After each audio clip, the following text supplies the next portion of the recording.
lights on again. Better get ready to climb back on the limb. Come on, man, shake the dust off and move. Don't yawn and prolong what you got to do. And if you've been going through any negative phase, well, here's your opportunity for turning the page. Today's a new chapter. Right to fly and make it end with the wind. Give it all you got. But first, you gotta rise, look alert and alive. Get the dirt from your eyes and work for the prize. Get it done, cause we ain't even trying to lose. Let's go, man, don't hit snooze. It's time to wake up. It's time to wake up. It's time to wake up. It's time to wake up. Tick tock, tick, come on. Tick tock, tick, let's go. Tick tock, tick, come on. Tick tock, tick. You can't wait around for someone's approval. Now is the moment to begin your renewal, man. Feel alive with the vibe, energize of the folks who you're coming by the white in your eyes. Hey, another day might waste away. Come on, let's get it going. Don't make delays. So ring the alarm and lift your arm high. Like Georgia Weezy, get a piece of the pie. Begin it with the step. You'll get in it in a sec. You'll be winning like you never did it when you overslept. So right this minute, get right with it. What time is it? It's time to wake up. Good morning, Birmingham. This is the regular meeting of the Birmingham City Council. Today is Tuesday, October 8th. This morning, our invocation will be brought by Brian Blakes, firefighter and chaplain for Birmingham Fire and Rescue Service. And our Pledge of Allegiance will be led by Counselor LaTanya Tate. If you're willing and able, please rise.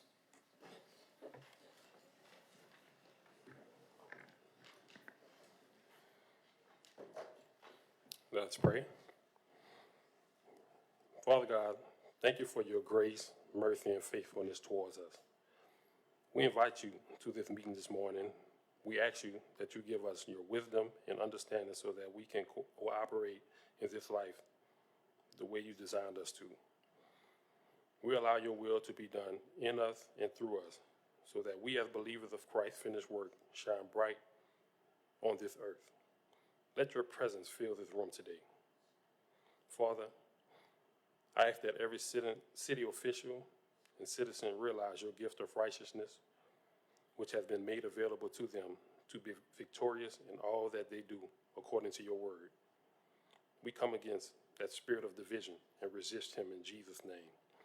Father, we thank you, we honor you, and we love you only because you first loved us. In Jesus' name, amen.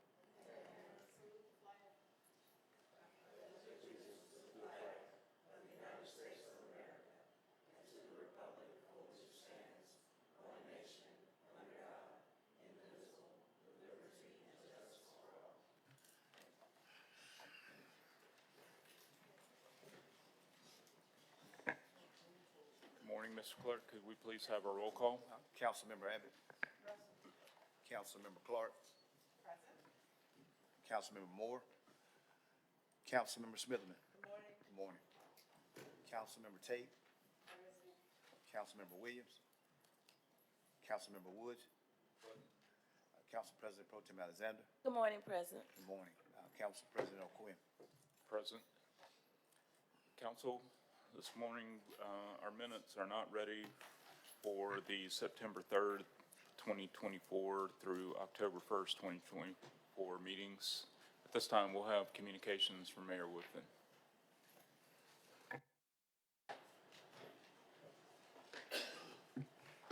Mr. President, good morning to you. Good morning to the entire council. Good to see you all. Good morning to the public as well.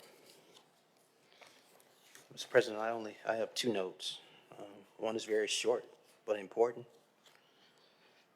The other is long, so bear with me. The first one is I want to publicly wish my wife a happy anniversary. And then I want to talk about our continued efforts around our community safety initiatives related to gun violence in our community.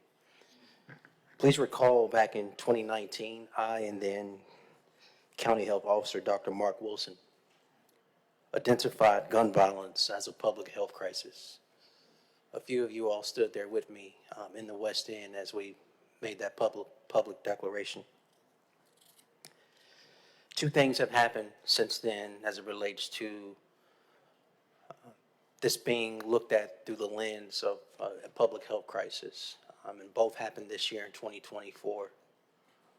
One, and at this time I would like to ask some assistance because I want to play about roughly a three plus minute video, but I think it's relevant for you all as well as the public to see this for those who have not seen this video where the U.S. Surgeon General of the United States of America, the top public health official in our nation, declared gun violence an American public health crisis this year. So at this time, if you could, please play that video. Hello, I'm U.S. Surgeon General Dr. Vivek Murthy. Today, for the first time in the history of our office, I am issuing a Surgeon General's advisory on firearm violence. It outlines the urgent threat firearm violence poses to the health and well-being of our country. As a doctor, I've seen the consequences of firearm violence up close in the lives of the patients I've cared for over the years. These are moms and dads, sons and daughters, all of whom were robbed of their physical and mental health by senseless acts of violence. Unfortunately, the problem has continued to grow. 54% of adults in America report that they or a family member have experienced a firearm-related incident, whether they've been personally threatened with or injured by a firearm, lost a family member, witnessed a shooting, or shot a firearm in self-defense. Many of these harms are disproportionately felt in our communities. Black individuals endure the highest rates of firearm homicides, while suicide rates are highest among veterans, older white individuals, and younger American Indian and Alaska Native people. What is especially devastating is how this has affected our children. Firearm violence has become the #1 cause of death among children and adolescents, more than car accidents or drug overdoses. I've sat with parents who've lost a child to firearm violence. I've listened to their stories and felt their pain as they describe the holes in their hearts. As a father, I know a parent's worst nightmare is to lose a child, to feel like you can't protect your child from harm. Beyond these precious lives that are lost to firearm violence, there are wider ripples of harm to those who are injured, who witness the incidents, who live in urban and rural communities where such violence takes place, and who constantly read and hear about firearm violence in the news. The collective trauma and fear that Americans are experiencing is contributing to the mental health challenges that we are facing today. Nearly 6 in 10 U.S. adults say they worry about a loved one being a victim of firearm violence. Our children should not have to live in fear that they are going to get shot if they go to school. None of us should have to worry that going to the mall or a concert or a house of worship means putting our lives at risk, or that we'll get a call that a loved one in a moment of crisis has taken their own life with a firearm. All of us, regardless of our background or beliefs, want to live in a world that is safe for us and our children. The Surgeon General's advisory lays out the approach we can take to address firearm violence as the public health crisis that it is. This includes implementing community violence prevention programs and firearm risk reduction strategies, improving access to mental health care for those exposed to or at risk for firearm violence, and expanding research funding to inform and evaluate our prevention strategies. Firearm violence is a public health crisis. Our failure to address it is a moral crisis. To protect the health and well-being of Americans, especially our children, we must now act with the clarity, courage, and urgency that this moment demands. Thank you all. So, putting that into context, we have a issue that's well beyond our city limits. It's an American issue. Bringing it back home, this is an issue we've been grappling with for some time. Understanding well before the Surgeon General shared this and made this a public declaration as a public health crisis in 2024, that the last 5 years, collectively, we've looked at this through the lens of a public health crisis, not just an issue where police are the only group responsible, or we can arrest our way out of it. And so not a matter of pointing fingers, but a matter of how do we address this holistically. So then Mark Wilson passed it on to Dr. Hicks, who also this year in 2024 declared again through a resolution as well as an MOU and engaging us and other partners, how do we actually tackle this issue with a public health crisis, through a public health crisis lens. So I think it's important to note the things you all have supported for the past few years. One, we've invested approximately $7 million annually to prevention strategies in order to provide mental health services, conflict resolution training for Birmingham City School students, as well as support of our housing authority youth. In addition to that, we've engaged our Juvenile Justice Center with the Reentry Through Restored program. That's something you all continue to rave about. You got detail of that, if not last week, the week before, which is in partnership with the Jefferson County Family Court, Family Resource Center, and a youth detention center, as well as probably the most important relationship we built between UAB as well as our health department, the Hospital-Linked Violence Intervention Program. Now, later this afternoon at the Public Safety Committee meeting at 1 o'clock, you all will hear additional information about how that program has been working, how those that are actually shot and admitted into UAB's hospital, that program has been extremely successful on decreasing those who have, I guess, moved away from retaliation and or going out here committing another offense, either shooting, being shot again, killing someone, or being killed themselves after they've already been admitted, post being shot and discharged. But there's a gap in that program.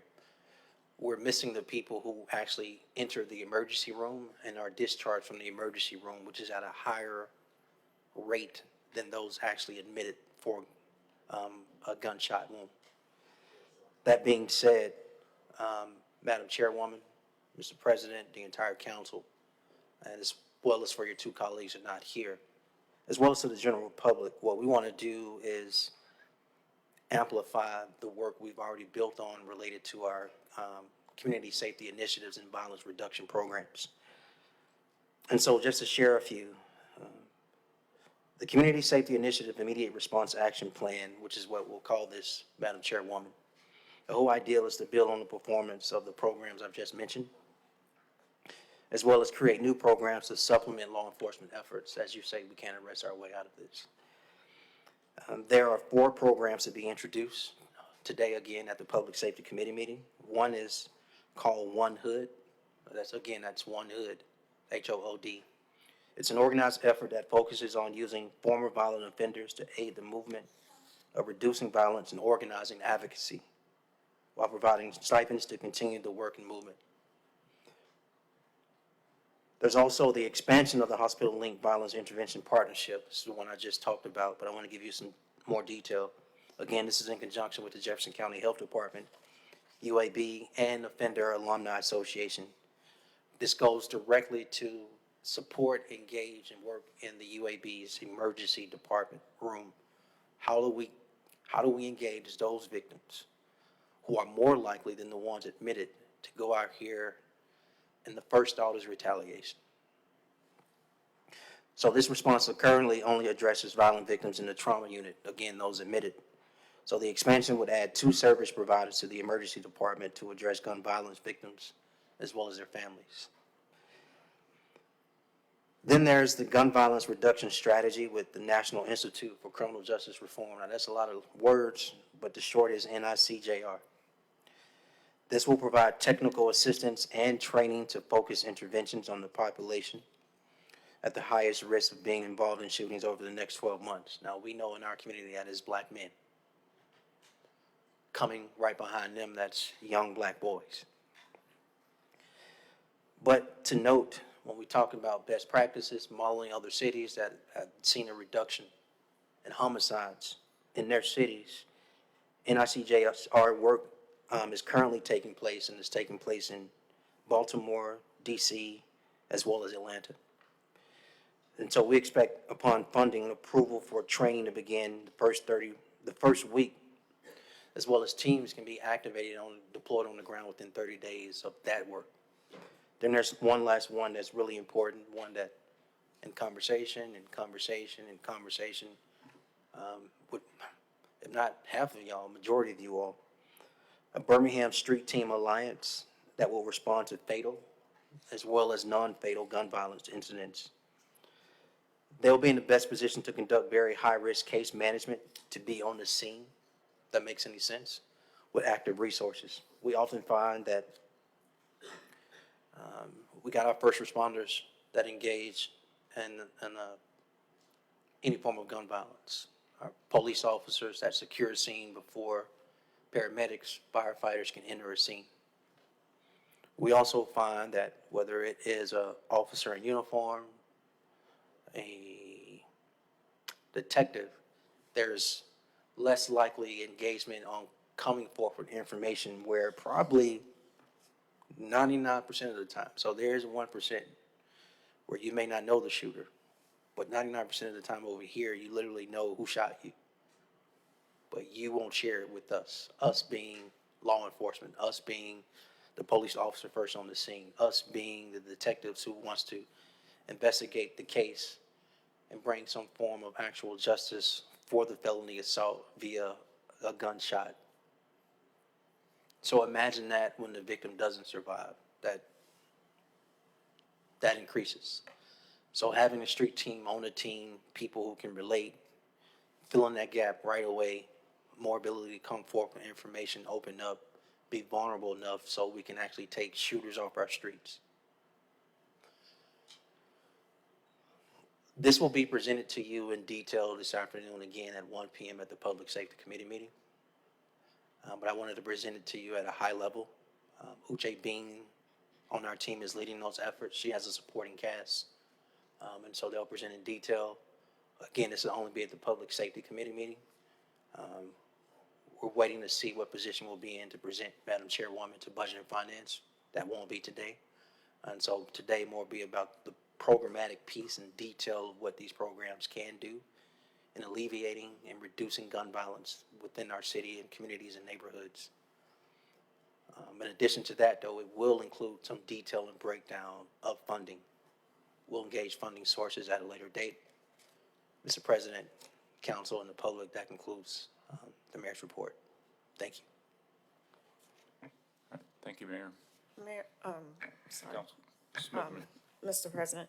So what is the cost, I know you say you're gonna present it today in Budget Finance, but what is the cost attached to these programs? And what's the funding source? So on top of the $7 million that we've been doing annually, the work I just presented, those 4 programs, probably be roughly around additional $1.5 million funding source to be determined based on, as we continue to come out of,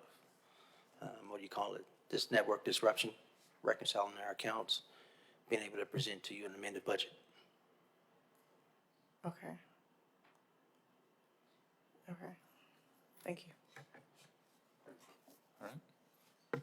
Thank you. All right. Council, without objection, at this time, we'll suspend the rules for presentations from Councilor Smithman. Thank you, Mr. President. What is Brother Walter? Is he here? Hold on, and whoever else you have, they can come up. Good morning. I'd like to give thanks to Almighty God, the creator of the heavens and the earth and everything in between. Brothers and sisters, ladies and gentlemen, this is the season of atonement and reconciliation, which is not just needed and required in Birmingham, but throughout this nation and the world. And we have made a commitment that as leaders across the board to offer the people an alternative to out of control emotions and psychotic behavior when we have differences and disagreements, to come to the table and resolve our differences. So we appeal to the mayor and his staff to ask for a proclamation in this time a day of atonement where we specifically focus on that task. And thanks to the mayor and his staff, is Miss Temple here today? Did a wonderful job, thanks to the wisdom and the understanding of the mayor, to make this proclamation a reality. And the people wanted to be a part of the reading today, so I'm going to get out of the way. Last year, Mr. Sparks read it so eloquently, introducing it when it was first adopted, but the people wanted to show unity in this effort that we will get together and resolve our differences intelligently. For his presentation, Mr. Anthony, come on up right quickly. You're not going to be long. Good morning, Council. City of Birmingham proclamation, whereas the concept of atonement holds a profound significance in the tapestry of human existence, serving as a beacon of reflection, redemption, and reconciliation. And whereas a Day of Atonement exemplifies the timeless tradition of seeking forgiveness, self-improvement, and unity. Who are you and who are you with? My name is Ansky Williams. I'm the Executive Director of the Crescent Cultural Community Center. Whereas a Day of Atonement reminds us of the power of prayer, how it can help heal wounds, mend relationships, and promote harmony. May God grant us the peace, the comfort, and hope along the way. And as for me, Apostle Clinton Calhoun, the Senior Pastor of Loving God and Prosperity Ministry, as an advocate in this community, I stand before you this morning. I thank God for the mayor and all that was said this morning. But as for me, I need your help. I'm in these streets. I'm doing the work. I hear what the mayor's saying, but I know what the heart of God is.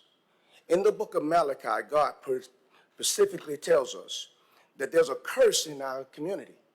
And until we remove this curse, I don't care how much money we put in this, until the fathers be reconciled to these children, Right. and till the children be reconciled to the fathers, this curse gonna remain. So we can atone all we want to, but the fathers have to come back in their homes. Yes, sir. The children have to come back to the fathers. And if they don't want to do it, then we, the men, white, black, it doesn't matter who they are, have to become their fathers. That's how we're going to get these young black men out of these streets. That's how we're going to stop gun violence. If we allow God to use our men to become fathers again, then we can see change.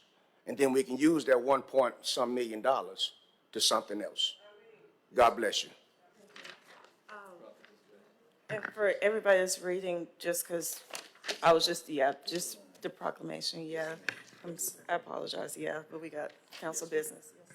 Yes, ma'am. Pastor Ben, just introduce yourself and then whoever next. I will just introduce myself. I'm Shepherdess Betty Bird. I'm the servant leader of the Transformed Ministries Church of God in Christ. And we support the concept of atonement. We will do whatever we need to do to foster the prayer to bring this about. And my leader in this area is the Mr. Pastor Superintendent Gregory Stanley, and he has committed to this as well. Beautiful. Amen. Yeah, I think somebody else is going to read the rest of it. My name is Nia Phillips, and I attend Muhammad University of Islam. Whereas, let's stand together and commit to a life of nonviolence, inviting others to do the same. As we walk this path of renewal and commitment, may we practice more patience and understanding of each other. And whereas we recognize that through genuine atonement, we can dismantle the barriers that divide us, transcend our differences, and work together towards a brighter and more peaceful future. Thank you. And now, I think the mayor said something here. It's okay, I'll just read it for him. But no, it's fine, it's in a proclamation, so it just says, now therefore I, Randall Woodfin, Mayor of the City of Birmingham, this has the wrong date. Yeah. This is today's date. Okay, October 8th, well, that's what the proclamation says. October 8th, that's the Day of Atonement. And so it was signed by the mayor. And it says, in a Day of Atonement in Birmingham, Alabama, and he urges all citizens to embrace the occasion for self-examination, forgiveness, and the pursuit of a more harmony in this society. Thank you so Yeah, much. thank you. Mr. James, this is our closing statement. We all thank you so much for your help. Good morning, everyone. My name is James Muhammad. I'm a student of the Honorable Minister Louis Farrakhan and currently the Minister of Muhammad Mosque number 69. I wanted to speak just briefly about point number 2 dealing with self-improvement. As we're looking at we thank you for all that you are doing to help curb gun violence in our communities, and we thank you, Mayor, for all that you are doing to curb gun violence in our community as we're striving to bring this together. As you look at the current paper of the Final Call newspaper that most of you may have, it has a troubled world. As our pastor said, we're dealing with some curses and some things. But until we do come to the table and have conversation with those of us that may be on the street level or the mental health reaches those on the street level to people that do suffer from gun violence in our community, I stand with Pastor that men have to stand up. Men have to come into our communities and men have to stand. I remember at Huffman High School some years ago, there was a death of a young man brought a gun to the school and my daughter was there. And they asked men to come to school and it was hundreds of us as men out there bringing the children into the school. And we noticed, we found people that did have guns to secure them. They felt like they had to defend themselves. But when we come together as one body, one mind, and improving our community, improving each other, but we can't have you versus me or my faith versus your faith. Right. We have an issue. We have gun violence as a crisis, and it involves all of us. So as the Nation of Islam, we come together, they celebrate this proclamation. October the 16th is the anniversary of the Million Man March set up by the Nation of Islam. For those of you that did attend, around 2 million people came. One, to adopt children. Our black children was needed adoption, homeless. We joined organizations, but one of the things we did was stop the violence. And we came back to join organizations to help curb violence.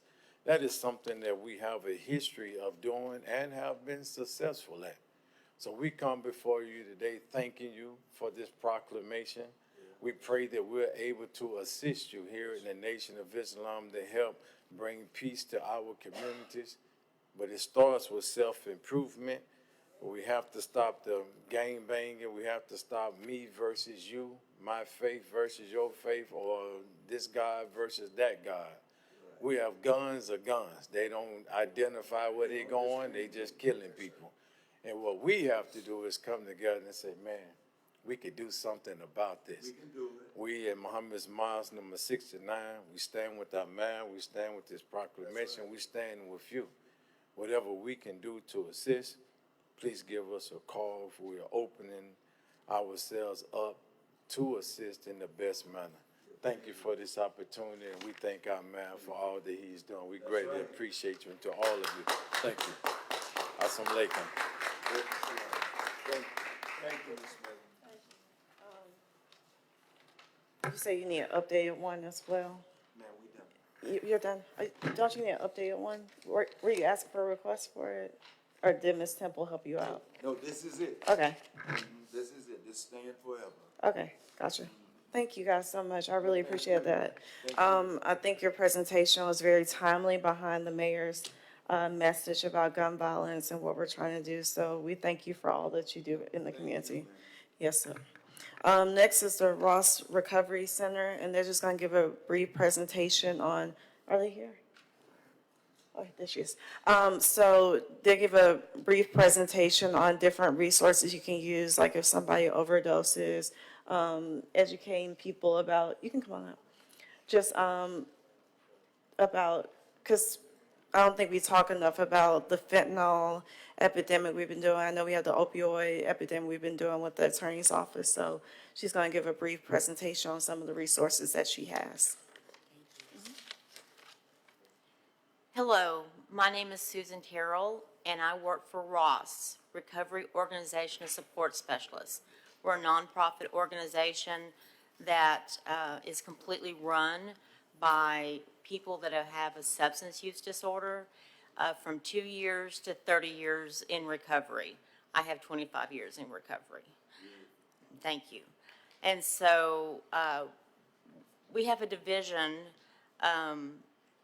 in our organization where I go out in this community from Jefferson County and Shelby all the way to the Mississippi line. That's my region.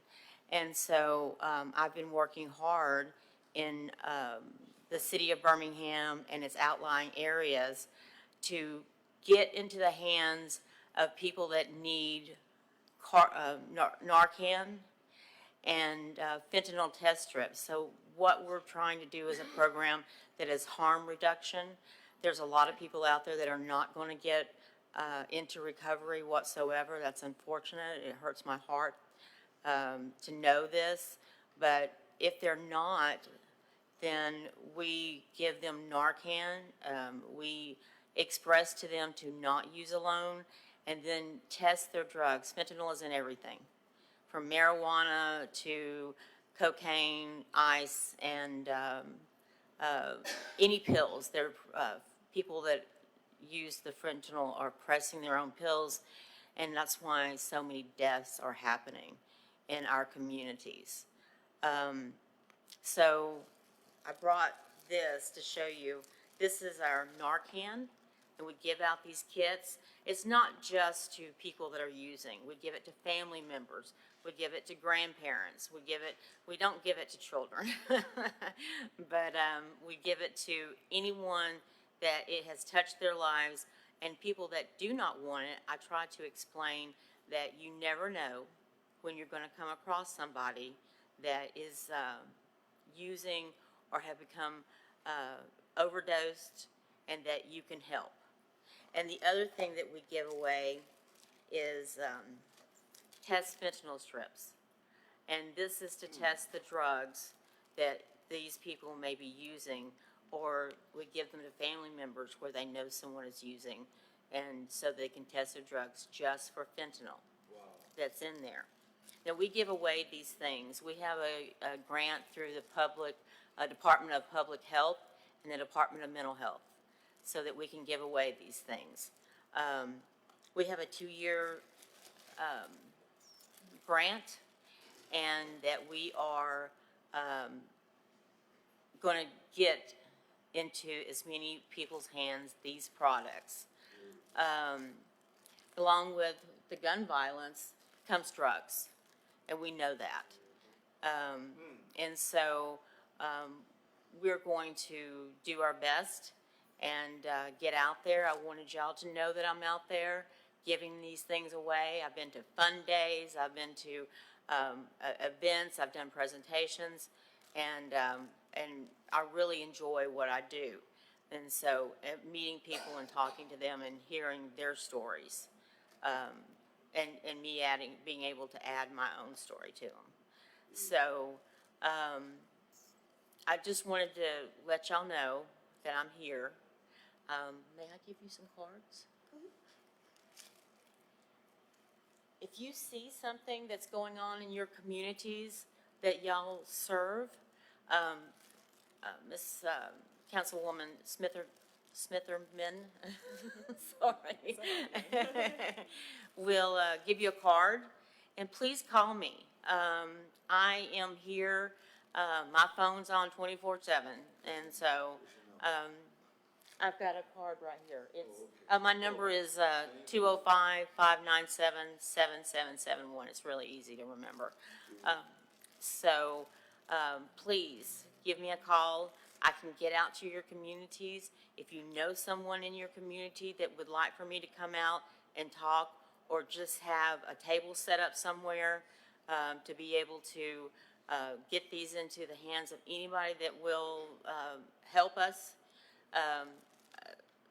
I think it would make us a better community. We've got to get the drugs under wrap so that we can work on other things like the gun violence and that kind of stuff.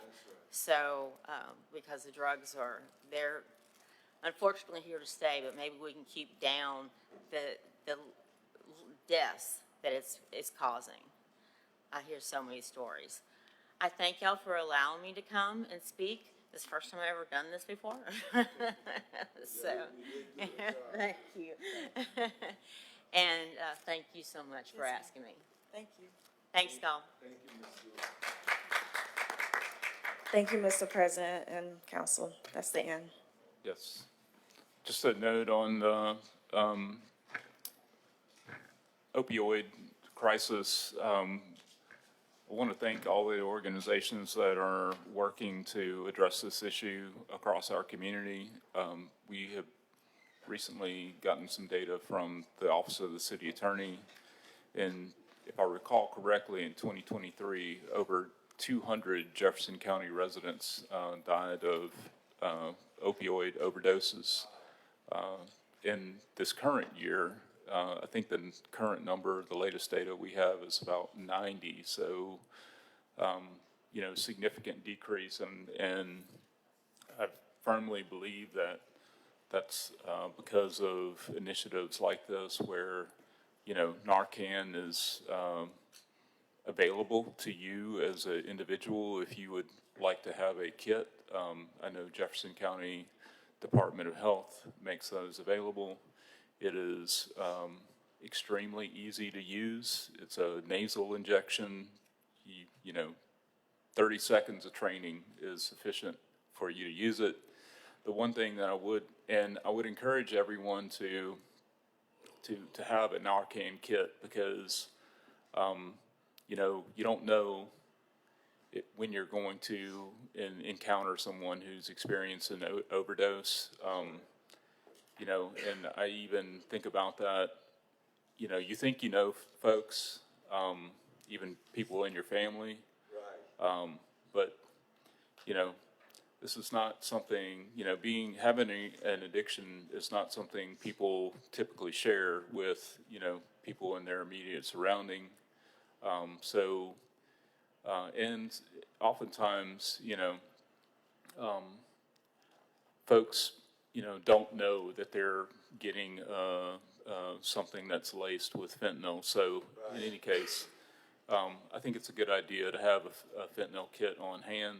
And the one thing that I would advise you, though, is these are heat sensitive, so you cannot keep it in your car. The high temperatures inactivate the drug. For long exposure, I'm getting a head nod, maybe not. No, now they have been with the nasal spray. When it was the mouth spray, that was the Okay. thing that you can't keep these in your car. You can keep them in your house or in your pocket, but that's so that you will be ready. You're able to keep. Great. So they're heat stable now. So thank you for that correction. That's great news. So yes. If not from Ross Recovery, Jefferson County Department of Health has those available along with the test strips. Highly encourage people to have those available, and you could save somebody's life. Yes, sir. All right, moving on. Mr. Clerk, we are ready for our statement on the conduct of business. All items designated as consent are routine and non-controversial and will be approved by one motion. All items on the consent agenda will be announced by reading All items on the consent agenda will be announced by reading the item numbers only. No separate discussion of these items will be permitted unless a council member or the mayor requests the item be removed from the consent agenda. Additionally, a citizen interested in addressing the council with respect to an item on the consent agenda designated for public hearing may request the item be removed from the consent agenda to hold the hearing on the item. Any items removed from the consent agenda will revert to its normal place on the agenda order of business. For remaining matters, all matters of permanent operation will be read and all public hearings will be announced. At this time, Ms. Clerk, could we read over the consent agenda? Okay, consent agenda starts on page 2 with item 1. Skip over to page 16. We have item 5 on consent. Page 17, items 6, 7, and 8 are on consent. Page 18, items 9 and 10 and 11 are on consent. Page 19, items 12, 13, 14, and 15 are on consent. You should have the replacement resolution for item 13. The name change should be the group. The spelling of the name is L-A-C-A-S-S-E, L-A-C-A-S-S-E, CASA, and this place or business is Chicago, Illinois. The rest of the information should be the same on the synopsis. That's item 13. Page 20, we have items 16, 17, 18, and 19 on consent. Page 21, we have items 20, 21, 22, 23, 24, and 25 on consent. And you have one addendum item. All right. At this time, do any members of the council wish to add or remove an item from the consent agenda? Without objection, I'd like to add item number 27.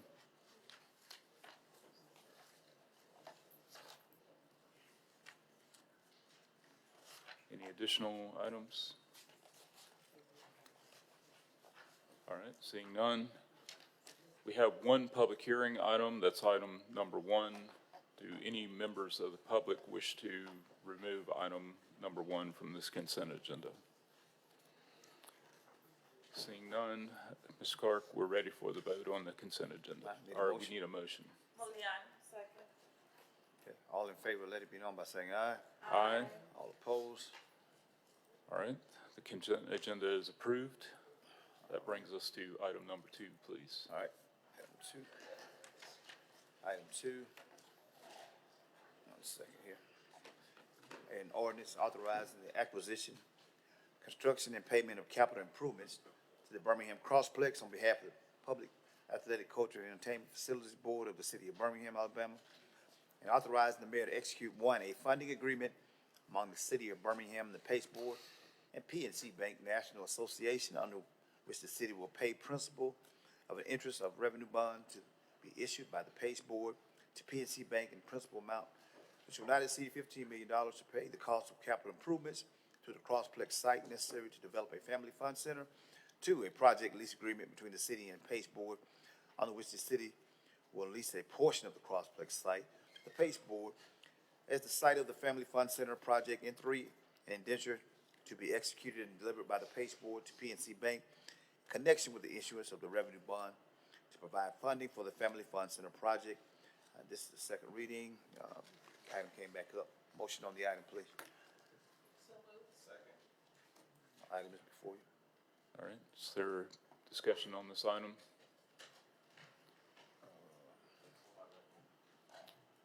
Is there somebody that can just kind of give us?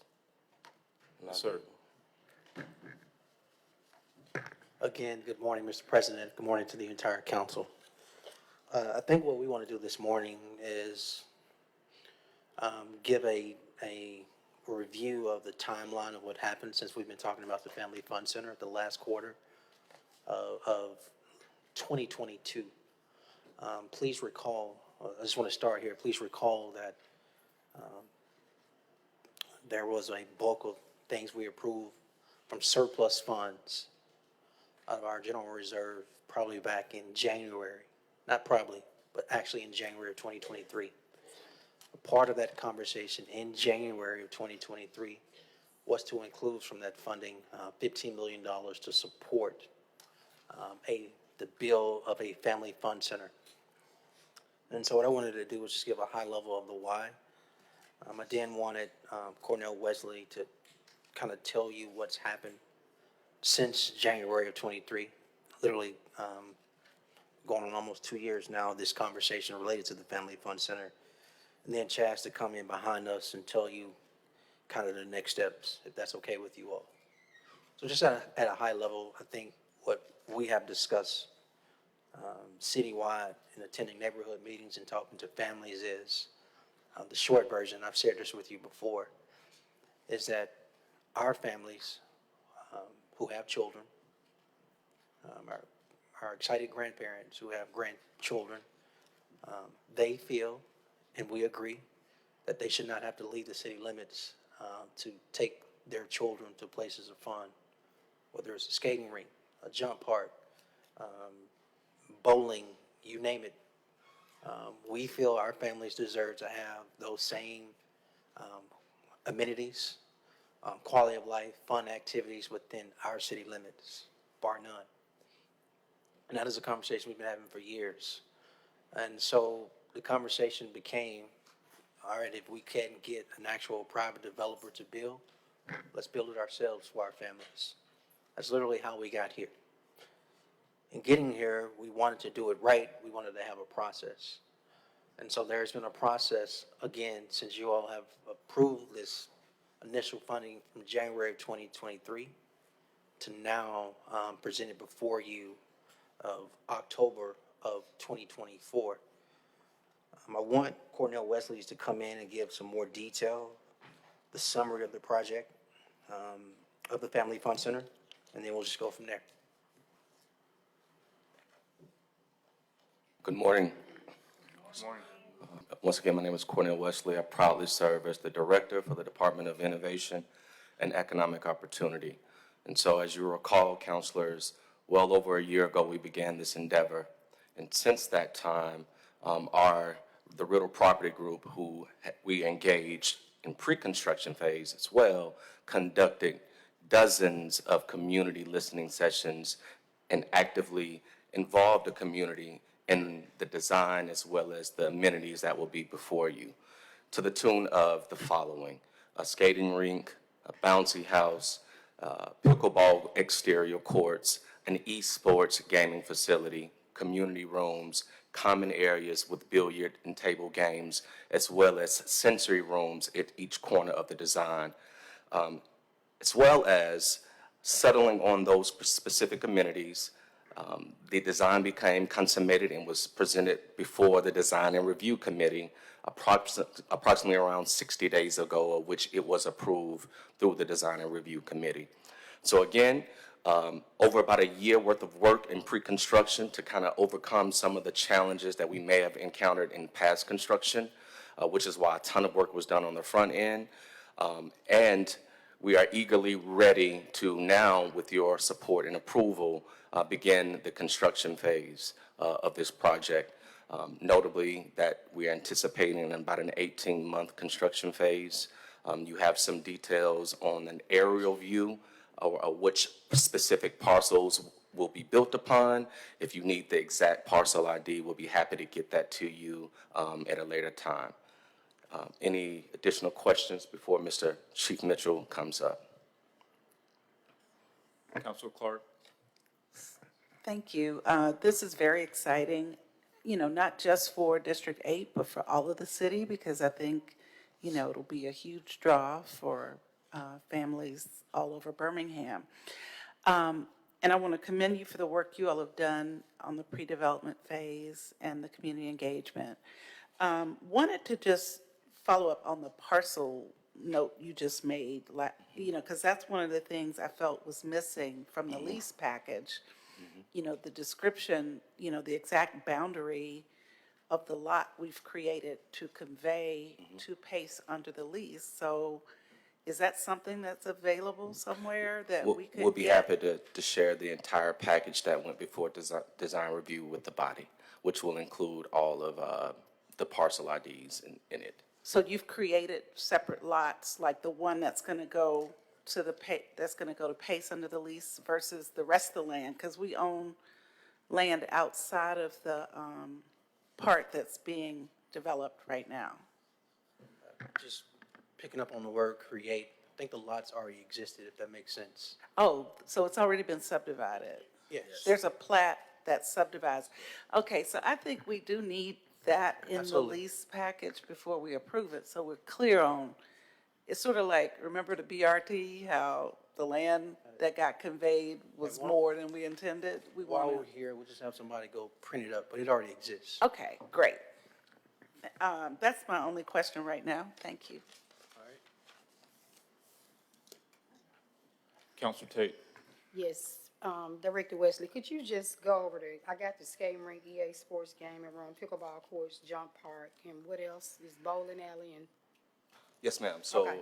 a bowling alley, a roller skating rink inside, esports gaming facility, food hall, board game area, event space, table game area, bounce zone area, what we will call a video land, which would also have other gaming components, and 4 sensory rooms, in addition to the exterior amenities like pickleball, et cetera. Okay, thank you, sir.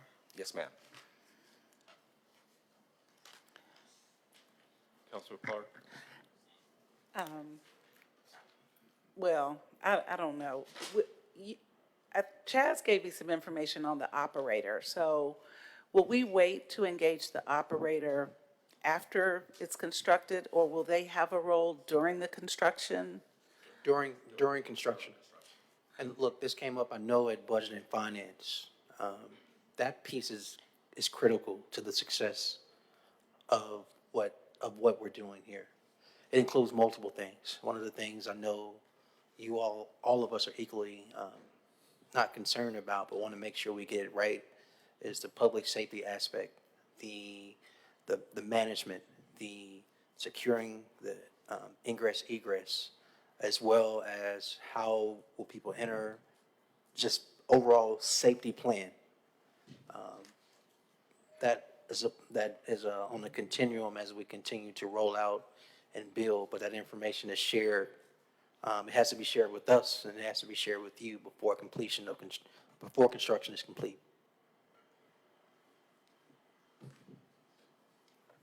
Well, it kind of doesn't have to be as it stands, but I think we want to add to the agreement that, the council will get monthly updates. Yeah, And how do we want to get those?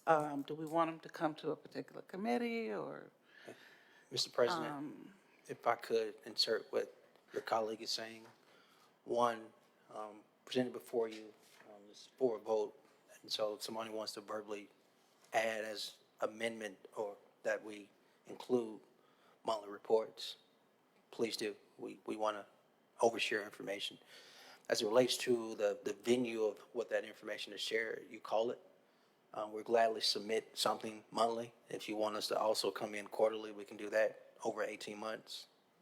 You, at your pleasure, you decide. Well, Hunter's not here to, so I don't want to act like the Economic Development Committee chair and say it needs to go there. So can we just decide Committee of the Whole later works. what venue it comes to? But I think it'd be nice to have. Mr. President, this is so big. It can be a joint committee of the whole economic development. We want to make sure you all get it. Okay. You're going to get it. How about this? Let me tell you the easiest form, and then you decide public venue, public committee. We literally yield to your desire. You're going to get their information monthly in writing. Whether you amend now as part of this or not, we're going to voluntarily do that. Related to what you decide to do over 18 months and your public committee structure or your city council meeting structure, whatever your desire is, we'll also yield to that. Mr. President. Pro Tem Alexander. Thank you.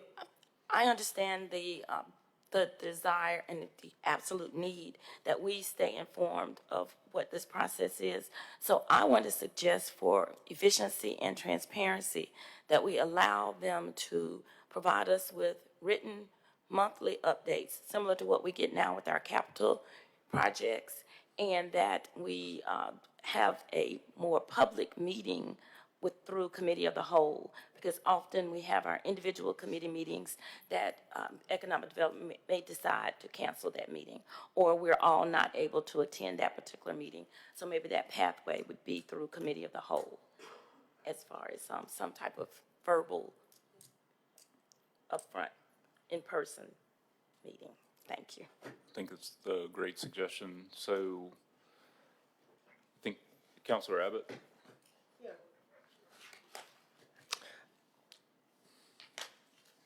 Will this price that we have in this contract, is this tax tag and title? Or are we gonna be hit up later for the metal detectors at the doors and the furnishings and the equipment and everything else, or is this it? Mr. President. Yes, sir. This is for the construction phase.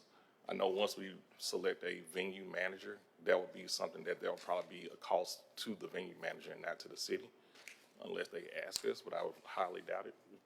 But that's the whole purpose of having a venue manager, for them to do all the knick-knack stuff that the city shouldn't have to do, but they should do it as a venue manager. All the furniture? Well, some part of the furniture is in the construction phase of the building. Now, you said Oh, the furniture is Yes, included in yes. this, okay. Furnitures and fixtures. Yeah. Oh, yeah, well, we certainly, security is of supreme interest to, I think, everyone on the council, is will this place be safe? Yeah, I think we have to task the venue manager to develop a public safety plan for the venue, just like we do for any other venue. But I want to publicly state this. This venue will have metal detectors. Now, again, that costs. I want to separate that from furniture, which is embedded in the packet before you. I think we are in a position as this goes, what does that look like? The ideal world is for that organization to absorb that cost and to walk alongside of us as we present that to you and the public around this public safety plan.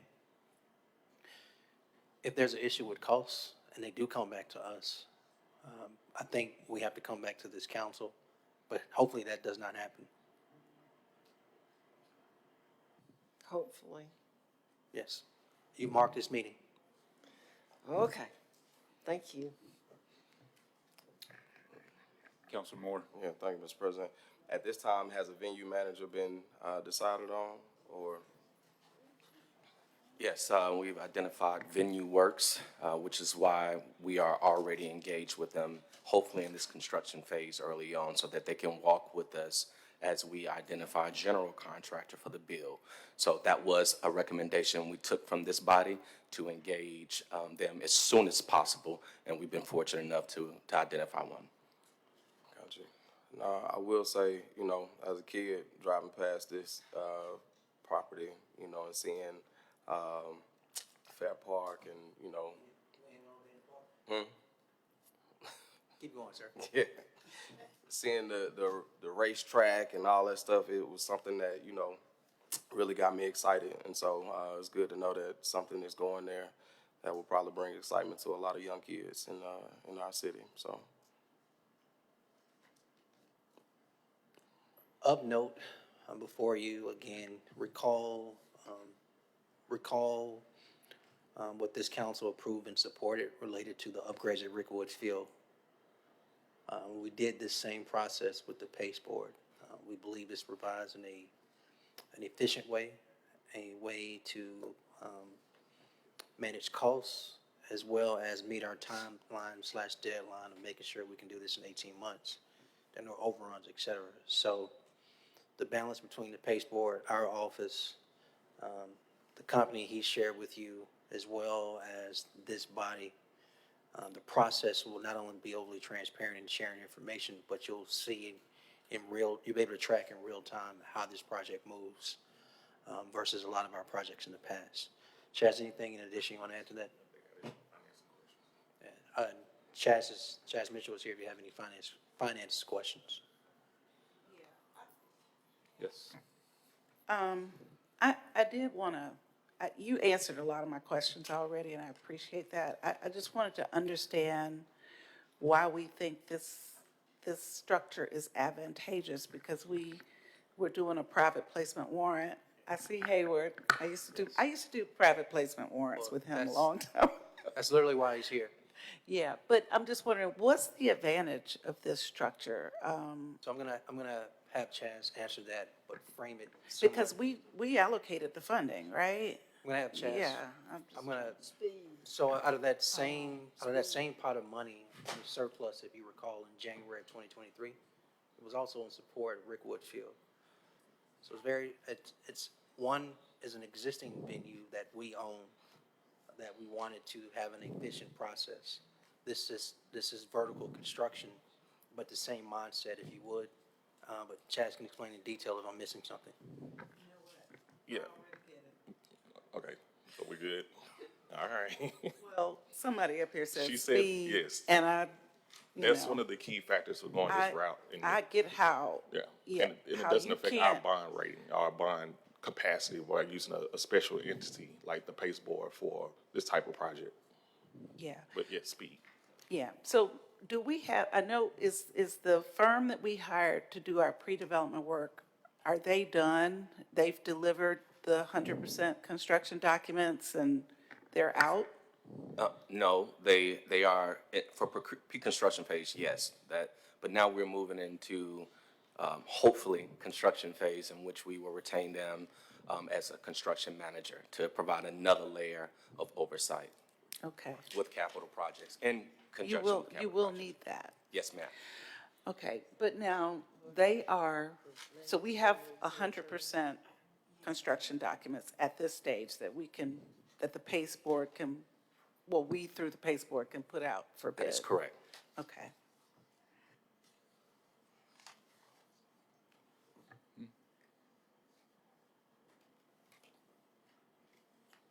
I just need that survey to see the lane We're on it now. Okay. We ask that you support approval of this, that document will be given to you today. Subject to the survey. And monthly information submitted. Okay, so I'd like to, if there's no more discussion. Well, I just had a question. So are we anticipating that this is going to be this funding amount will deliver turnkey operation and that there will be, Yes. okay, all right. I'm just anticipating, usually, in some cases, a project, establishes the structure, but there may be future tenant improvements that are requested with the operator. I'm just trying to anticipate if that might. Yeah, from a financing point, I think it's a advantageous time for us with the interest rates being lowered and cost of construction prices kind of going down now. So I think it's a good time. I'm Hayward Hush.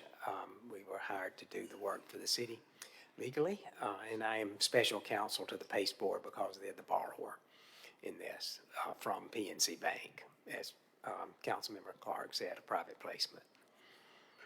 So everybody's all singing Kumbaya here, and we're all happy, and They've already met. and we're all going to be coming over to play pickleball soon. Because this is going to speed things up so much. I won't have totally white hair when I leave and this is built. Which I love. Okay. Pickleball. Thank you, Mr. President. That was what I wanted to know about the PACE board. Right. I want to offer a motion to amend the resolution agreement to include monthly reports to the council, monthly written reports to the council.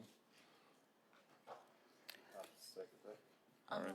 Can we, And Councilor, And the drawings? we also need the boundary survey, the specific land that we're putting in this lease.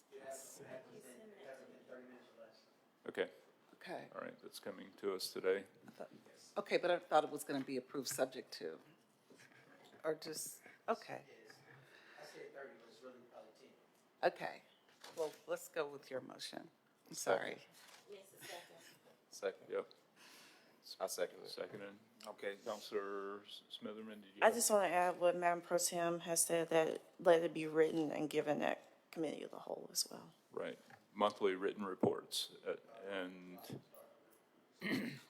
if we need Further illumination on the monthly written reports, we'll do that at committee of the whole.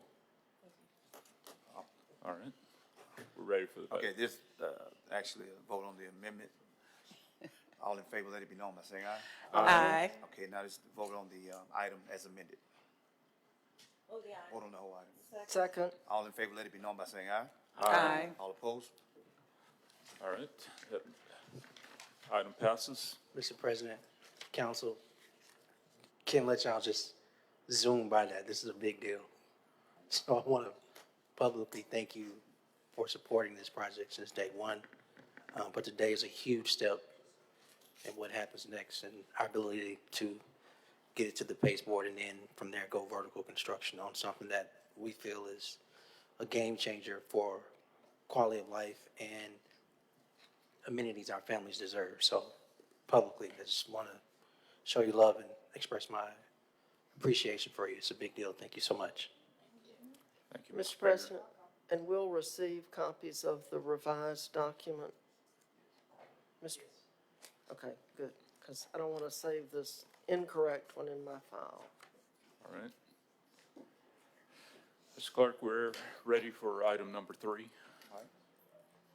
Item 3, an ordinance to further amend the general fund budget for the fiscal year ending June 30, 2025 by transferring $15,858,550 from general fund balance reserves and appropriating $15,858,550 to non-departmental transfer to Fund 103 Neighborhood Revitalization, to further amend the Neighborhood Revitalization Fund budget for the fiscal year ending June 30th, 2025 by appropriating $15,858,550 to Birmingham Police Department for recruitment and retention strategic plan.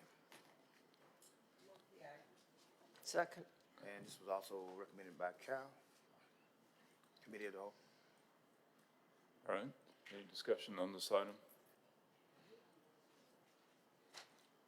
All right, seeing none, we're ready for the vote? Yeah, all in favor, let it be known by saying aye. Aye. All opposed? All right, item 3 passes. Item 4, please. All right.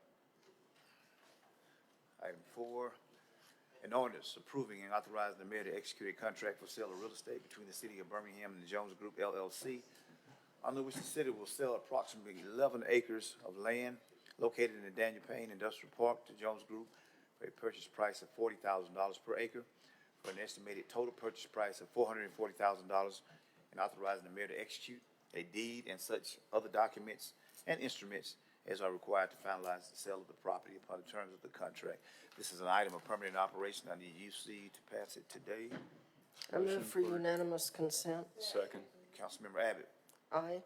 Councilmember Clark. Councilmember Moore. Councilmember Smitherman. Councilmember Tate. Councilmember Woods. Council President Pro Tem Alexander. Aye. Council President O'Quinn. Aye. Motion on the item, please. I move approval. Item is before you. Any discussion on this item? Seeing none, we're ready for the vote. Okay, all in favor, let it be known by saying aye. Aye. All opposed? All right, that item is approved. Okay, looks like one thing left is 26. Item 26. Item 26 is, get to it.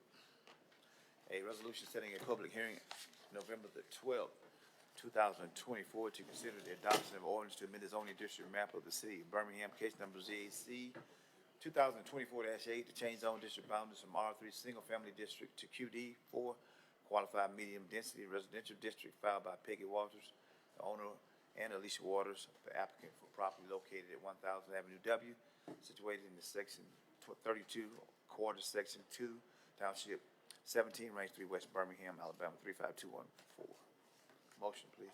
I move approval. Okay. All right. We're ready for the vote. All in favor, let it be known by saying aye. Aye. All opposed?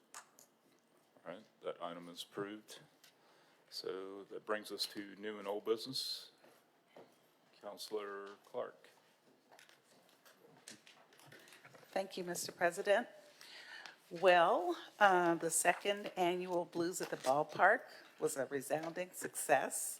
I'm grateful to everyone who attended. A huge thank you to our partners, the Magic City Blues Society and the Friends of Rickwood.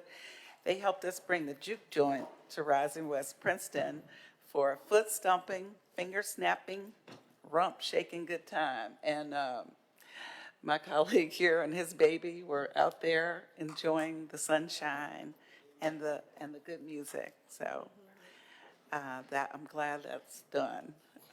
We'll try to pick a better date next year because we had a lot of competition. Neighborhood meetings in District 8, we've got the Bellevue Heights meeting this evening at Brown Elementary School. And also the Central Park neighborhood will be meeting this Thursday at 6 p.m. At the 5 Points West Library. I want to give a shout out and a hello to Julia Juarez, who's in the audience. She represents the Thomas neighborhood very capably. Good to see you today. Also, want to just shout out for something that's happening in District 6 that is really an amazing thing.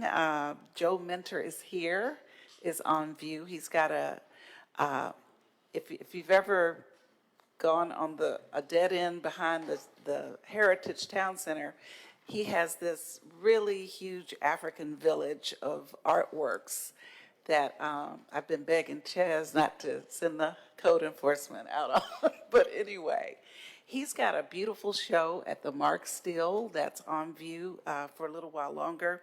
You can catch that. The gallery hours are Thursday through Saturday from 10 to 6 and Sundays from 1 to 5. I don't know, let's see.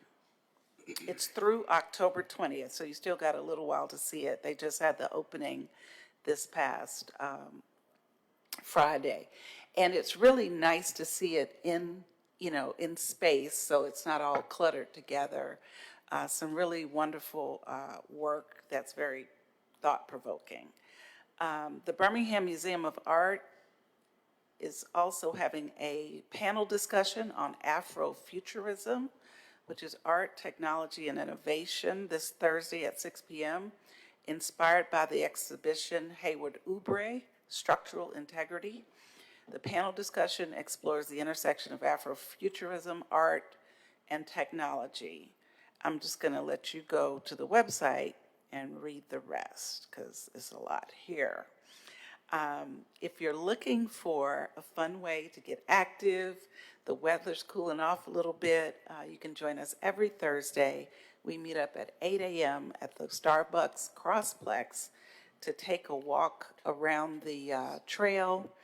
And now that we're making a big investment, maybe Chaz will cure that erosion control on the trail so that we don't have to walk on those rocks. But anyway, come and join us. We have a pretty good time, good conversation. Thank you. Thank you, Councilor Clark. Councilor Moore? Thank you, Mr. President. Wanted to give a huge shout out to Woodlawn United, who had their Woodlawn Sunday dinner this past weekend. It was a great turnout. A lot of great people came out. It's cool to see this event, continue to grow year after year. When we first started, they blocked off the streets and there wasn't a whole lot of people that, were there at the tables. But word started getting out about, how good the food is, the different, entertainment that they have, as well as just the opportunity to get out and meet your neighbors.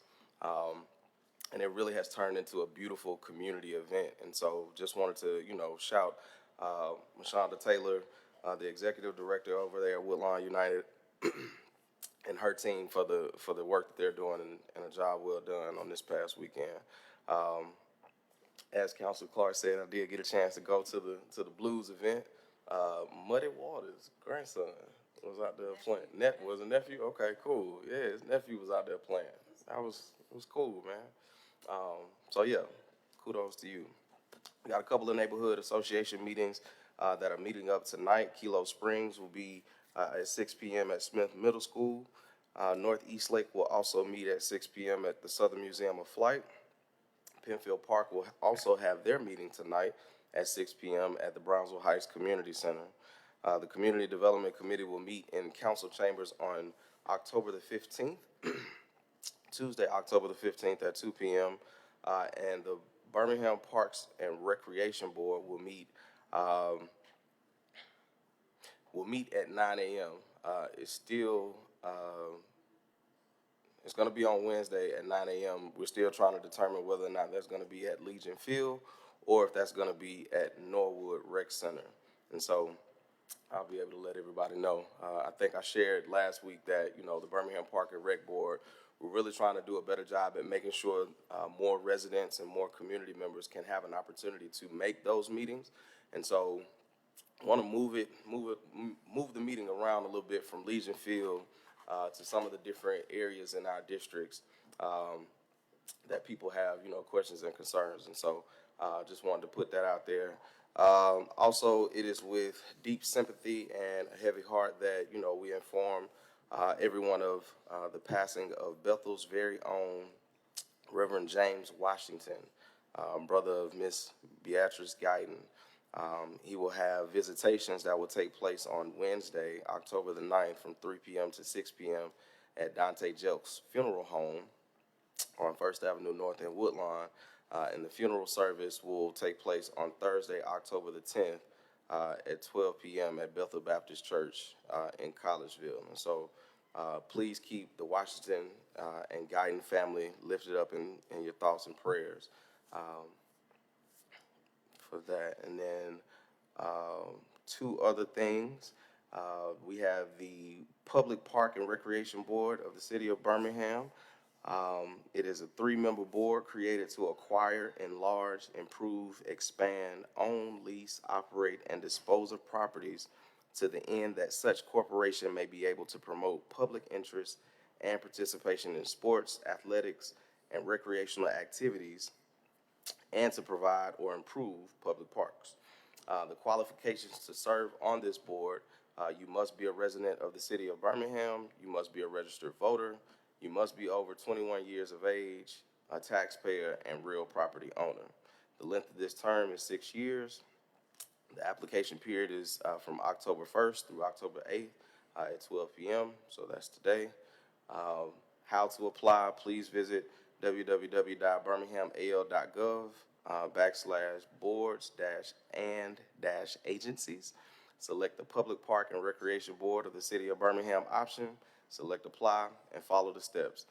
In addition, applicants can also send their letters of interest or resumes to terry.chapman@birminghamal.gov. For additional information or questions, please call 205-254-2853. And last but not least, Safe Summer Series coming up. Each year I've had the opportunity and pleasure of partnering with Councilor Woods on this. And so we're actually going to be doing our Safe Summer Series event at Huffman High School. So we'll be on the far east side because the east side is not the least side. All right. If you know, you know. So on October the 20th at 4 p.m., Huffman High School, y'all come on out. We got young vocals coming out. We got the Connection Band. We got Dominique. And we have some special guests, the R&B legends, 112, coming to perform. And so we want to make sure that people have a good time and, yeah, enjoy themselves. So that concludes my announcements. Thank you, Councilor Moore. Councilor Abbott?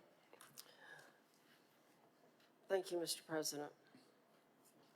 First, I wanted to say that we had a really good meeting yesterday. And I appreciated the fact that we got the opioid settlement information, even though we didn't talk about it. We received it yesterday. And also a progress report on C-Click Fix, except why are we not calling it My BHAM 311 instead of using that generic C-Click Fix term?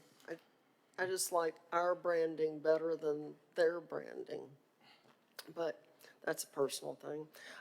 Anyway, it was a good meeting, and I learned a lot and got a lot of good information and took voluminous amounts of notes that I'm going to hold y'all to. So but it was good. All we needed was ice for our drinks, and we would have had a perfect day. So, I wanted to say that tonight we had, well, first of all, the Planning and Zoning Committee that would have been on tomorrow is canceled. So y'all get a free afternoon, and it will be lovely. And we'll have another meeting when we have something to work on. The meeting of the Highland Park Neighborhood Meeting has been canceled for tonight, the 6 o'clock meeting, but there is a 6 o'clock meeting of the East Avondale neighborhood, but it's by conference call. So if you need that number, you can call our office and we can give you the telephone number. Well,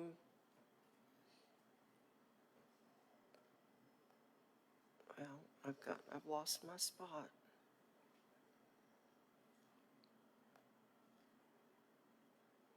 Well, I guess I'll just stop because I've lost my place. Yeah, it happens, you know. All right. We'll come back to you. Councilor Smitherman. Yes, thank you, Mr. President. As far as neighborhood meetings tonight, South Titusville will meet today at 5:30 p.m. at Holy Family Cristo Rey School. That is the old Center Street Middle School. The Arlington West End neighborhood will meet today at 6 p.m. at the West End Library. If you have a chance, today DA Carr is currently having his second chance hiring fair at the Boutwell. It started at 10 and it ends at 2 p.m. And there's also voter registration. Live Health Smart Alabama will have a patient well screen that's happening right now at the Titusville Library until 2 p.m. Thank you, Councilor Clark, talking about Joe Mentor and his beautiful artwork. But this Saturday, there will be a program honoring him and a community day. That will be from 11 to 3 at the Mark Steele Building. And the next Budget and Finance meeting is this Monday, October 14th at 3:30 p.m. in the council chambers. Submissions are due by noon tomorrow. Thank you, Mr. President. All right. Thank you. Pro Tem Alexander. Thank you, Mr. President. These are announcements for District 7. I want to tag along with Councilor Abbott and thank the administration for the information that you gathered and presented to us yesterday in our meeting. It was very helpful in the method, the verbal as well as the written really helped us. I want to also just say to residents, one of the reports that has been mentioned that we received was about a status and update on the number of My BHAM 311 requests, and it was also collated for us by district. And so I want to encourage residents in District 7 to continue to use that tool because data, it really helps us in the way that we see how the system works and how we can respond to it. So I continue to ask everyone, encourage you to utilize that tool. Neighborhood meetings today, we have 2 in District 7. The Raleigh-Trevalick neighborhood will meet at 6 p.m. at Noble Chapel CME Church, and then the West and East Brownsville neighborhoods will meet via conference call at 5 p.m. The Administration and Government Affairs Committee meeting will be held today at 2 p.m. in the council chambers. We'll see if we have to move it because I don't know how long your meeting is. Are you over in the very short? Okay, so we'll continue to look for that at 2 p.m. today. Friday, October 11th, the bulk trash and brush pickup is scheduled for the Oxmoor Valley neighborhood. On Monday, October 14th, the Powderly Neighborhood Association will meet at 5:30 at Henry Crumpton Rec Center. I believe the Oxmoor Valley neighborhood is not scheduled for Monday, but if it is, we'll put that back on our calendar. Thank you very much, Mr. President. Thank you. Councilor Tate. Thank you, Mr. President. North Pratt neighborhood meeting will be held tonight at 6 p.m. at New Haven Apartments, and it's located at 13 Avenue W. Sandusky neighborhood will be held tonight at 6 p.m. at the Jimmy Hudson Recreation Center at 309 Pratt Highway. Oak Ridge neighborhood meeting will be held on Thursday, October the 10th at 4 p.m. and that's on conference call. You can dial in by calling 952-206-4918, passcode 223418.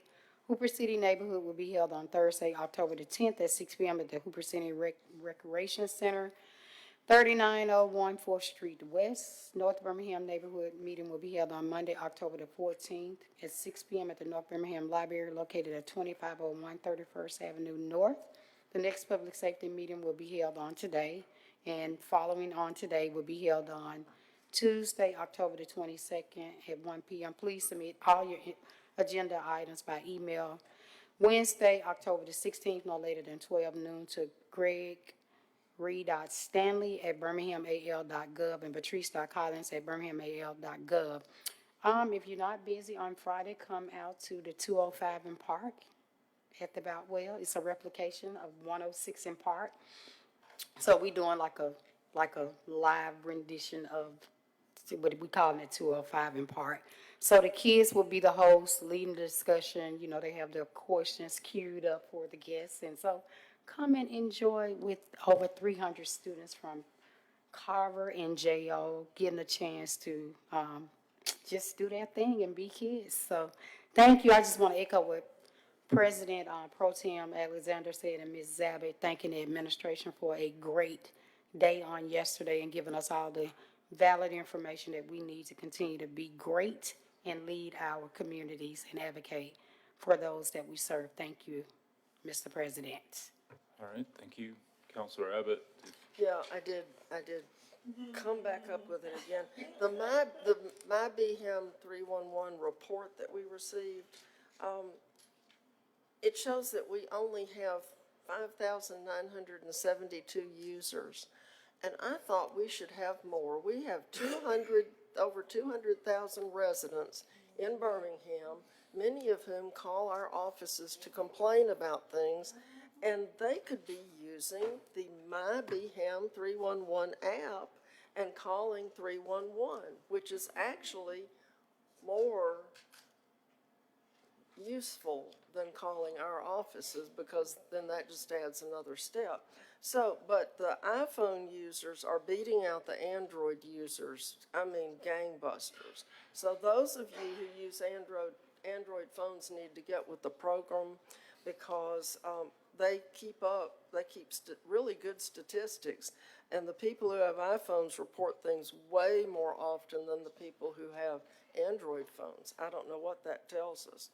But the biggest complaint, the calls that come in, are animal control.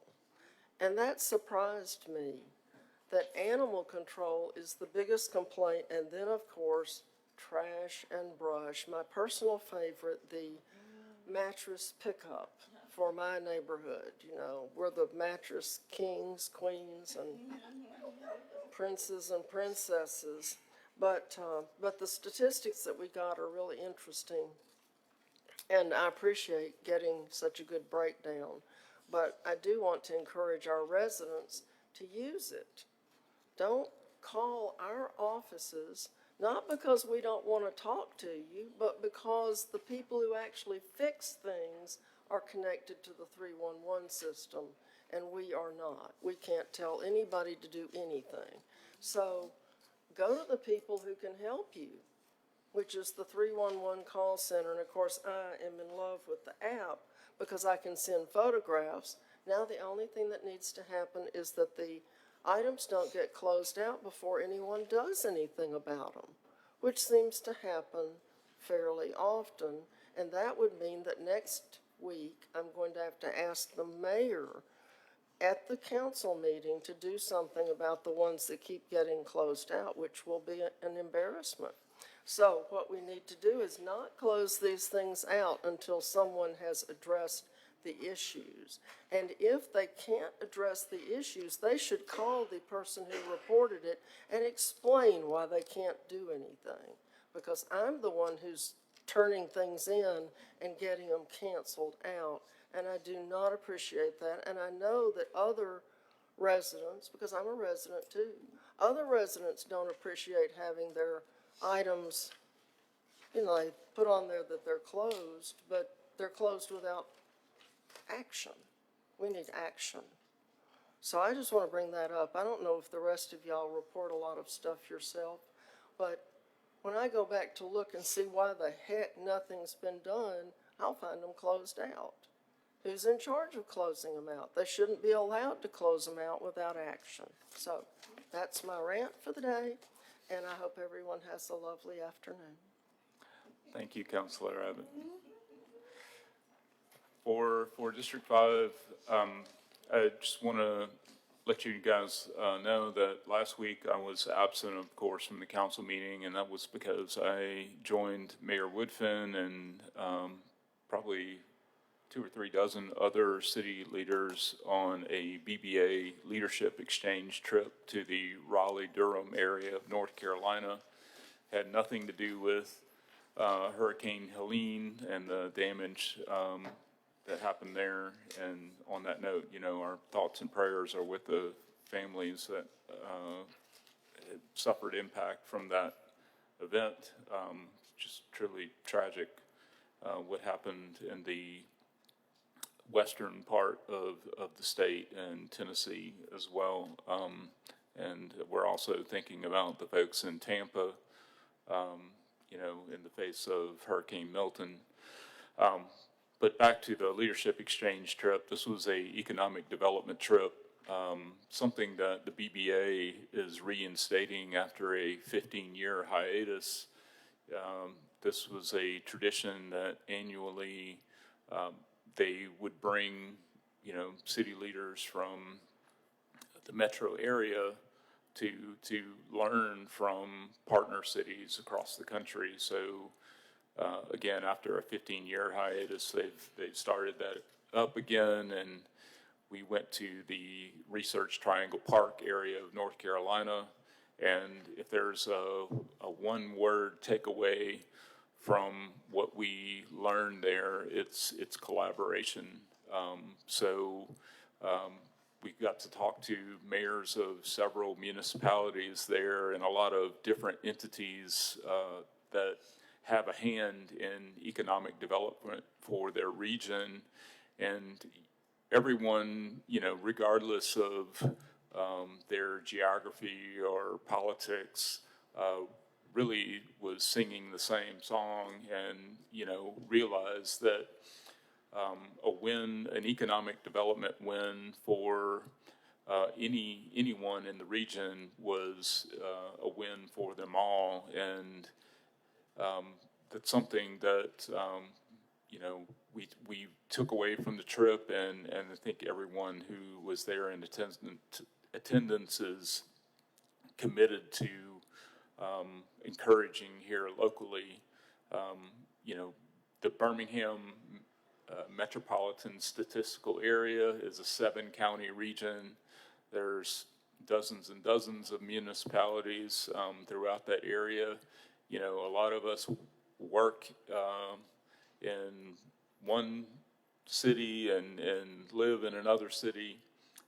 So we all, you know, have a stake in making sure that the future of our city is bright, and that certainly will be accelerated with us working across political boundaries and collaborating to, you know, get new opportunities into the region. So was very glad to participate in that trip. In other news, in District 5, the East Avondale Neighborhood Association will meet tonight at 6 p.m. via conference call. The Smithfield Neighborhood Association will meet Thursday, October 10th at 6 p.m. at the Smithfield Court Community Center. Gate City Neighborhood Association will meet next Monday, October 14th at 4 p.m. at the Marks Village Campus of Hope. The Oak Ridge Park Neighborhood Association will meet next Monday, October 14th at 6 p.m. at the Harris Home Recreation Center.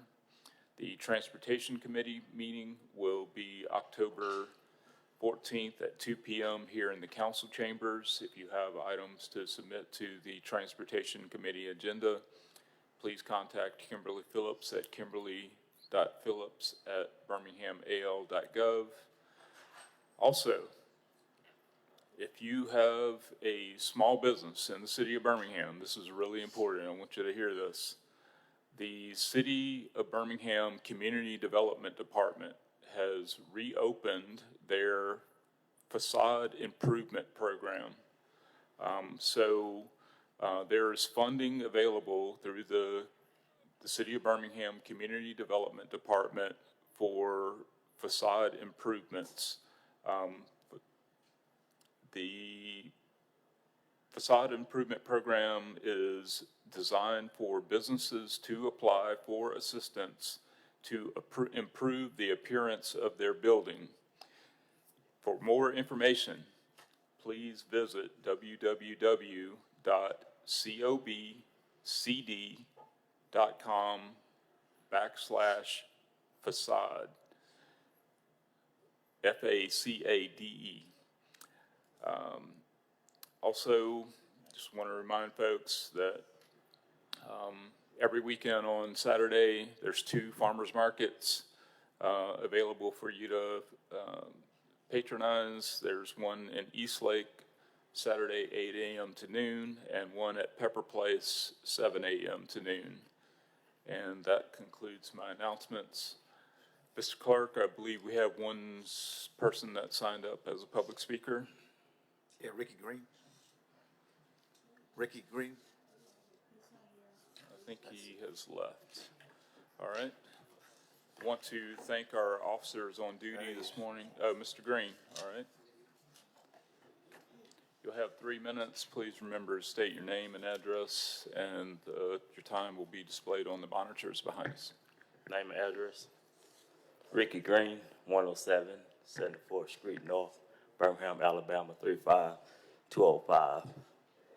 I come before the council today to speak of the crime that we have here in the city of Birmingham, which I know is very familiar here. But I just wanted to say that I come down here several times, and that I mentioned the fact of more patrolling.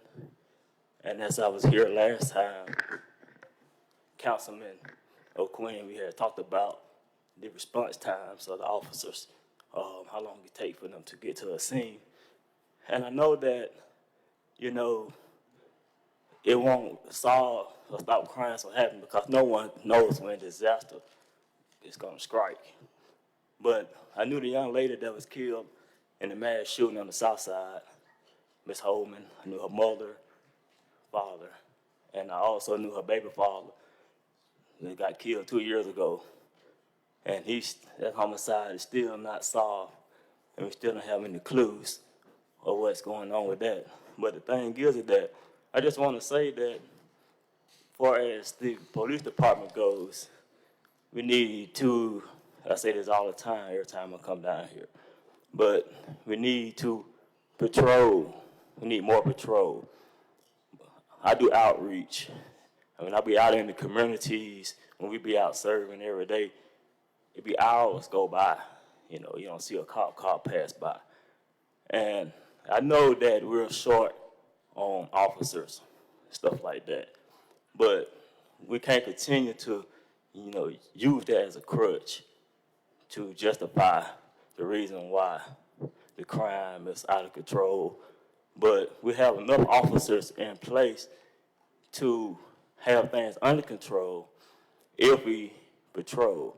And I know a lot of times when you don't patrol, then things get out of control. Because if people hanging out in the corners or on the streets in the neighborhoods every day, and they know that no police is nowhere around, you know, they feel comfortable with committing these acts of crimes. And for one, they know that no one is going to tell because, you know, no matter how much money you put up, you can put up $1 million, you see that's not going to get any justice done because people are afraid because who's going to trust them? I mean, who's going to protect them? People are afraid to come forward because they don't have no trust in the police department. And we have to bridge that gap back between the community and the authorities to where we can create relationship and bridge the gap where people will be able to trust to come forward when something happens without being afraid of being retaliated against for doing the right thing because they're in fear of not being protected. And I just want to say that if you look at the response times, if we get there and if the police is, for one, I'm gonna say this, I know my time is up. I'm gonna say this and I'm gonna get out of your way. But they know that the only time the police is calm is when they call. And when they call, you don't be out in the city, so you don't see, when you see the officers flying with their lights on, trying to get to the scenes, it's because they be off a beat.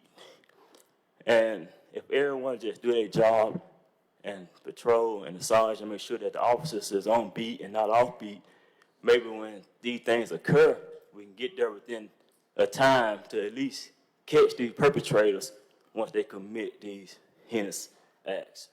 And that's all I have wanted to say to the council. I know that it takes a village and we have to work together. So I don't come down here and try to come down on you all because you all don't do so much, as well as the mayor and whoever is in position. But when people from the street like myself, a community active, they're very active in the community. Once I come down here and I speak and give things that you guys can take and use, you should take advantage of the opportunity and put it into place. And let's try to work together and come up with a solution to where we can put fear back into the hearts of these criminals, and that'll make them think twice before they pull the trigger and take innocent lives. So that's all I have to say. Thank you. All right, thank you. All right. Want to thank our officers on duty.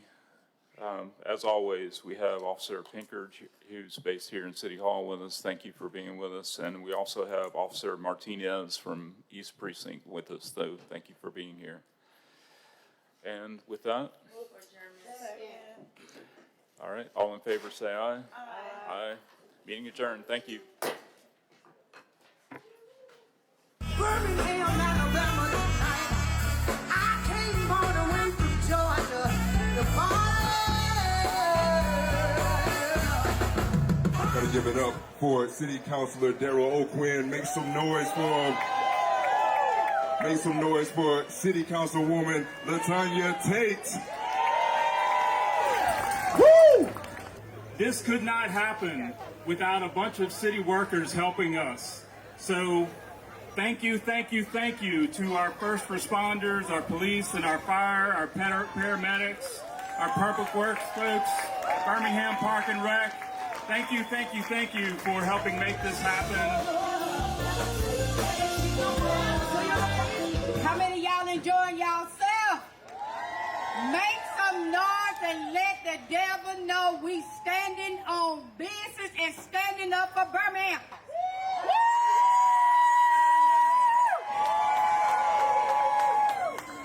All right, y'all having fun? All right, let's get with it.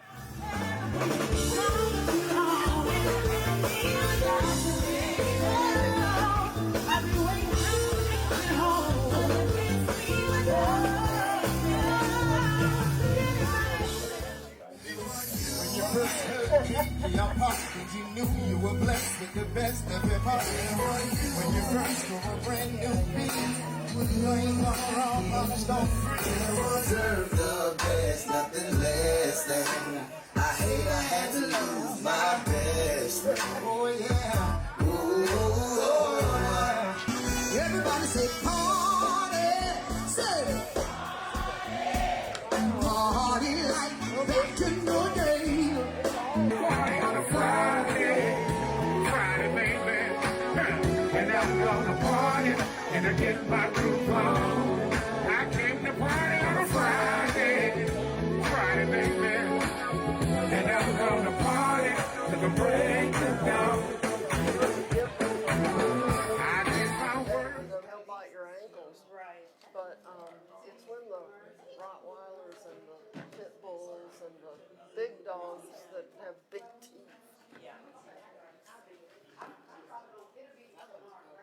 Well, we know the weather could not be at its worst, but everyone out here is at their best by coming out, putting on some rain gear, and we're out here to support a great cause. Oh yeah, y'all fired up?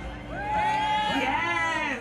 So thank thank you guys so much for always supporting Brenda, especially in the rain, because you know, black women in here, we don't come out in the rain for anybody but somebody like Brenda. We're here today for Brenda's Brown Bosom Buddies Sister Strut. This is an annual event that Brenda Hung has to not only honor cancer survivors, but to just bring the community out and make them aware of breast cancer awareness.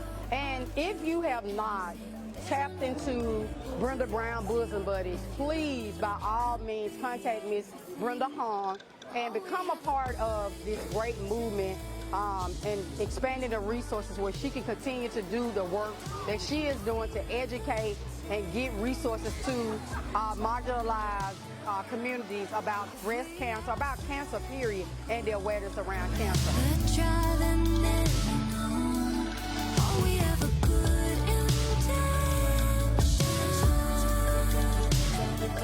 I've had the honor of supporting this ever since I became a member of the Birmingham City Council. And so she has a wraparound service, not only for mammograms, but transportation, health and wellness. And so I'm always honored to support an organization like this. We love you all.